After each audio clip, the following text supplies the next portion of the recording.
ጸጋና ሰላም ይብዛላችሁ የተወደዳችሁ የጌታ ቤተሰቦች፣ እንኳን ለጌታችን ለመድኃኒታችን ለኢየሱስ ክርስቶስ የትንሣኤ መታሰቢያ በዓል በሰላም አደረሳችሁ።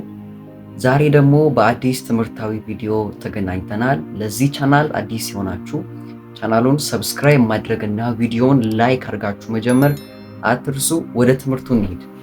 በመጽሐፍ ቅዱሳችን ላይ በተደጋጋሚ ጌታችን ኢየሱስ ክርስቶስ በበግ ሲመሰል ወይም የእግዚአብሔር በግ ተብሎ ሲጠራ እንመለከታለን። በተለይም ደግሞ በዮሐንስ ራእይ ላይ ከ25 እና ከ30 ጊዜ በላይ ኢየሱስን በእግዚአብሔር በግ ወይም በበግ ባህሪ መስሎት እንመለከታለን።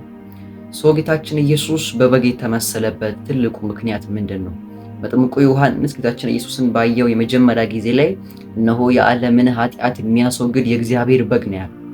በተደጋጋሚ ጌታችን ኢየሱስ ከተመሰለባቸው ምሳሌዎች መካከል አንዱ በግ የሚለው ነው ማለት ነው። ምንድነው የሚያገናኘው ነገር? ጌታችን ኢየሱስ ለምንድን ነው ብዙ ጊዜ በበግ የሚመሰለው በመጽሐፍ ቅዱሳችን ውስጥ የሚለውን ማወቅ ደግሞ ተገቢ ነው። ዛሬ ይሄንን በጥልቀት እንመለከታለን። ክብር ለኢየሱስ ይሁን። የመጀመሪያው ምክንያት በብሉይ ኪዳን ውስጥ ስንመለከት በተደጋጋሚ በጎች ለእግዚአብሔር ኃጢአት ማስተሰሪያ እንዲሁም ደግሞ ለምስጋና ለእግዚአብሔር የሚቀርቡ መስዋዕቶች ናቸው፣ በተለምዶና በተደጋጋሚ። ለምሳሌ በዘፍጥረት መጽሐፍ ላይ የአዳምና የሔዋን ልጆች ስታዩ አቤልና ቃይል ማለት ነው፣ ለእግዚአብሔር መስዋዕት ሲያቀርቡ የአቤል መስዋዕት በግ ነበረ። እንዲሁም ደግሞ በተመሳሳይ በተለየ መልኩ ደግሞ አብርሃም ልጁ ይስሐቅን ሊሰዋ በነበረበት ጊዜ ላይ መልአኩ መጥቶ ልጁ ይስሐቅን እንዳይገድለው ካደረገ በኋላ ለእግዚአብሔር መስዋዕት የሚያደርግለትን በግ በዛው ስፍራ እንዳዘጋጀ ይናገራል። ይሄ ብዙ ጊዜ ፕሮፌቲክ የሆነ ሲምቦል ነው፣ ወይም አዲስ ኪዳን ላይ ሊሆን ላለው ነገር ትንቢታዊ ምልክት ተደርጎ ይወሰዳል። ምክንያቱም ይስሐቅ ሊሞት የነበረውን ሞት በዛ ስፍራ የተገኘው በግ ስለሞተ ማለት ነው። ስለዚህ የዓለምን ኃጢአት የሚያስወግድ እግዚአብሔር በግ ሲል እዚህ ጋር ደግሞ በይስሐቅ ፋንታ ማለትም በሚሞተው ልጅ ፋንታ በጉ ሲሞት እንመለከታለን። ስለዚህ ሞት የሚገባል ለኛ ደግሞ ክርስቶስ እንደሞተልን አንዱ ትንቢታዊ ምልክት ተደርጎ ይወሰዳል ማለት ነው።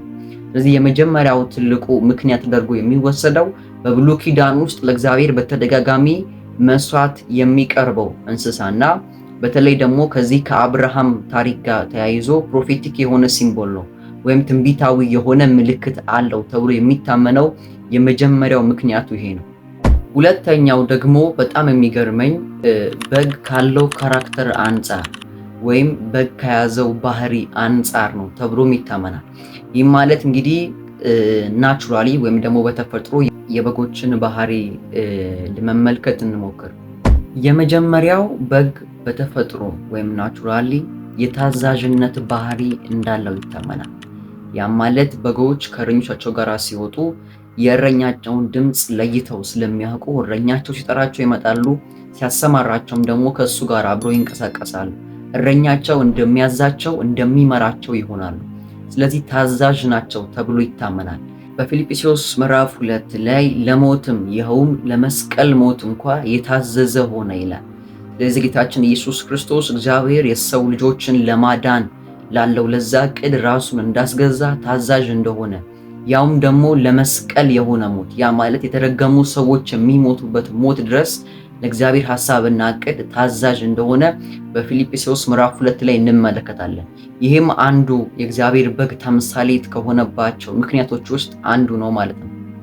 ሁለተኛው ምክንያት ደግሞ ዝምተኛ ነው። በግ በተፈጥሮ ወይም ናቹራሊ ዝምተኛ የሆነ እንስሳ ነው ተብሎ ይታመናል። ጌታችን ኢየሱስ ክርስቶስ ደግሞ በኢሳይያስ መጽሐፍ ምዕራፍ 53 ቁጥር 7 ላይ ለመታረድ እንደሚነዳ ጠቦት በሸላቾቹም ፊት ዝም እንደሚል በግ አፉንም አልከፈተም ይላል። ጌታችን ኢየሱስ ክርስቶስ ከመሰቀሉ በፊት በነገስታት ፊት ሊገሉት በሚፈልጉ ሰዎች ፊት ሲቆም ራሱን ለመከላከል ወይም ደግሞ ራሱን ከቀረበበት ክስ ነፃ ለማድረግ አልታገለም፣ ዝም ነበር ይል ነበረው። ስለዚህ ጌታችን ኢየሱስ በዚህ በኢሳይያስ መጽሐፍ ምዕራፍ 53 ላይ በበግ ዝምተኛነቱን ለመታረድ እንደሚነዳ ጠቦት በሸላቾቹ ፊት ዝም እንደሚል በግ አፉን አልከፈተም ይላል። ስለዚህ እዚሁ ክፍል ጌታችን ኢየሱስ ዝም ሲል ለመታረድ እንደሚነዳ ጠቦት በሸላቾቹ ፊት ዝም እንደሚል በግ ብሎ አሁንም ከበግ ጋራ ሲያመሳስለው እንመለከታለን። ይህም ማለት በግ ራሱን ለመከላከል የሚወስደው እርምጃ የለም፣ ዝምተኛም እንደሆነ በተፈጥሮ የሚታመን እንስሳ ነው ማለት ነው። ሶስተኛው ባህሪ ደግሞ በግ ለብቻው መኖር አይፈልግም ወይም አይወድም። ናቹራሊ በተፈጥሮ በግ ብቻውን ከመሆን ይልቅ ከመንጋ ጋር አንድ ላይ መሄድን ይፈልጋል፣ አንድ ላይ መሆንን ይመርጣል ተብሎ ይታመናል። ጌታችን ኢየሱስ ክርስቶስ ደግሞ የእግዚአብሔር ብቸኛ ልጁ ሆኖ ሳለ ለኛም ግን ልጅነትን ለማካፈል ራሱን መስዋዕት አደረገ። ለዛ ነው በዮሐንስ ወንጌል ምዕራፍ 1 ላይ ሲናገር ላመኑት ተቀበሉት እነርሱ የእግዚአብሔር ልጆች ይሆኑ ዘንድ ስልጣንን ሰጣቸው ይላል። ስለዚህ ልጅነትን አካፈለን ከሱ ጋራ የእግዚአብሔር ልጆች እንድንሆን፣ ከሱ ጋራ የእግዚአብሔር መንግስት ተካፋዮች እንድንሆን፣ ብቻችንም ደግሞ እንደማንሆን እስከ ዓለም ፍጻሜ ድረስ እርሱ ከኛ ጋራ እንደሆነ አረጋገጠልን። ክብር ለኢየሱስ ይሁን። ሃሌሉያ። እነዚህ ሶስቱ ምክንያቶች ጌታችን ኢየሱስ ክርስቶስ በመጽሐፍ ቅዱሳችን ላይ እንደ በግ የተመሰለባቸው ሜጀር የሆኑ ሪዝኖች ናቸው ተብሎ የሚታመኑ ናቸው።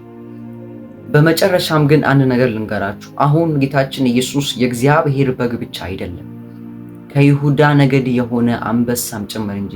በዮሐንስ ራእይ ላይ የእግዚአብሔር ቃል ሲናገር እንደዚህ ይላል፣ እነሆ እርሱ ከይሁዳ ነገድ የሆነ አንበሳ፣ እርሱም የዳዊት ሥር መጽሐፉን ይዘረጋና ሰባቱንም ማህተሞች ይፈታ ዘንድ ድል ነስቷል ይላል። ስለዚህ ጌታችን ኢየሱስ የታዘዘ ንጹሕ የሆነ በቅድስና የኖረ የእግዚአብሔር በግ ብቻ ሳይሆን የይሁዳም አንበሳ ነው። በዚህ ቪዲዮ ብዙ እንደተማራችሁበት ተስፋ አደርጋለሁ። ለዚህ ዩቲዩብ ቻናል አዲስ የሆናችሁ ሰብስክራይብ ማድረግና ይሄንን ቪዲዮ ላይክ ማድረግ አትርሱ። ጌታ ኢየሱስ ይባርካችሁ። ተባርካችኋል።